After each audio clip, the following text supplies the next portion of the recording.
चलें शुरू करते हैं। आज हम फाइनेंशियल स्टेटमेंट फ्रॉड की एक बहुत ही चालाक किस्म को समझने की कोशिश करेंगे, जहां सारा खेल वक्त का है। देखें, हर कंपनी की यही ख्वाहिश होती है कि उसके ग्राफ हमेशा ऊपर जाते नजर आएं, हर समाही यानी हर क्वार्टर पिछले से बेहतर हो। यही वो कामयाबी की तस्वीर है जो इन्वेस्टर्स को अपनी तरफ खींचती है और स्टॉक की कीमतों को आसमान पर पहुंचा देती है। और यहीं पर असल सवाल उठता है, जब नंबर्स इतने अच्छे लग रहे हों कि यकीन ना आए, तो क्या वो वाकई सच्चे होते हैं या फिर ये सिर्फ नज़र का धोखा है? ये सारा खेल दरअसल एक चाल का है, लेकिन ये जादू की छड़ी से नहीं बल्कि अकाउंटिंग की किताबों से खेला जाता है। माली फ्रॉड की इस किस्म में वक्त को आगे पीछे करके सच्चाई को छुपा दिया जाता है। इसे कहते हैं टाइमिंग डिफरेंसेस। अब इसका मतलब क्या है? सीधे अल्फाज में इसका मतलब है कि जो आमदनी मुस्तकबिल में होनी चाहिए उसे आज की किताबों में दिखा देना, या जो खर्चे आज हुए हैं उन्हें मुस्तकबिल के खाते में डाल देना। मकसद सिर्फ एक ही होता है, मौजूदा मालियाती दौर को हकीकत से कहीं ज्यादा बेहतर और सेहतमंद दिखाना। अच्छा, तो ये धोखा किया कैसे जाता है? इसके दो बड़े तरीके हैं।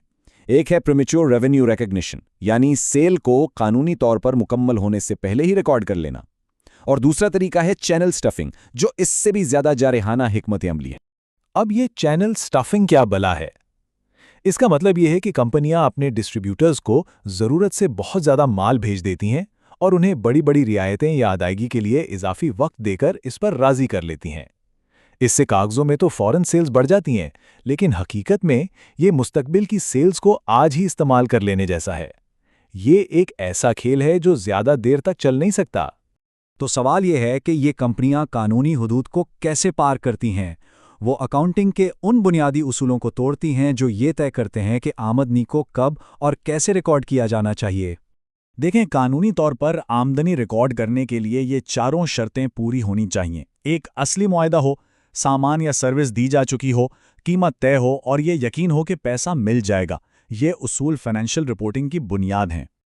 तो फ्रॉड करने वाले पहला उसूल कैसे तोड़ते हैं? वो ऐसी सेल्स रिकॉर्ड करते हैं जिनका कोई मुआहदा ही नहीं होता, या फिर एक खुफिया साइड लेटर होता है जो असल मुआहदे को ही खत्म कर देता है, जैसे ग्राहक को यह हक दे देना कि वो जब चाहे सामान वापस कर सकता है।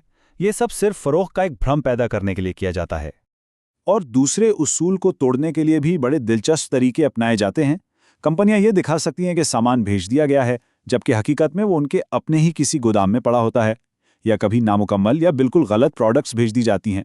कानून के मुताबिक जब तक ग्राहक सामान कबूल ना कर ले, तरसील मुकम्मल नहीं मानी जाती। अच्छा, तो हमने ये तो समझ लिया कि ये चाल कैसे काम करती है। अब सवाल ये है कि इस धोखे को पकड़ा कैसे जाए। कुछ वाज़े इशारे हैं जिन्हें हम रेड फ्लैग्स कह सकते हैं, जो इस किस्म के फ्रॉड की निशानदेही करते हैं। बात यह है कि सच्चाई अक्सर सामने ही होती है, बस सती नंबरों से आगे देखने की ज़रूरत होती है। शवाहिद वहीं मौजूद होते हैं, सिर्फ उन्हें पहचानने वाली नज़र चाहिए। वक्त खुद एक बहुत बड़ा इशारा है।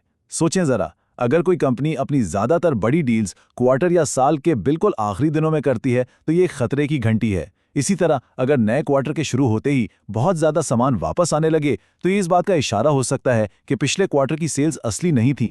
लेकिन शायद सबसे बड़ा रेड फ्लैग ये होता है कि जब रिपोर्ट किए गए मुनाफा और असल कैश फ्लो के दरमियान फ़र्क बढ़ने लगे।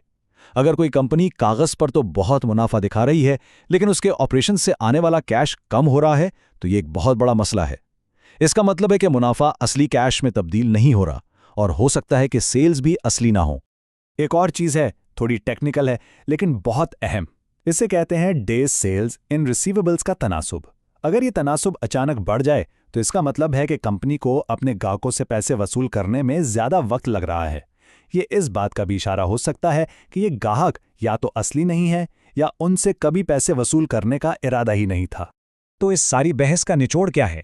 बात आकर एक बहुत ही बुनियादी चीज़ पर ख़त्म होती है, मुनाफा और कैश के दरमियान का फ़र्क। ये कॉल सब कुछ बयान कर देता है।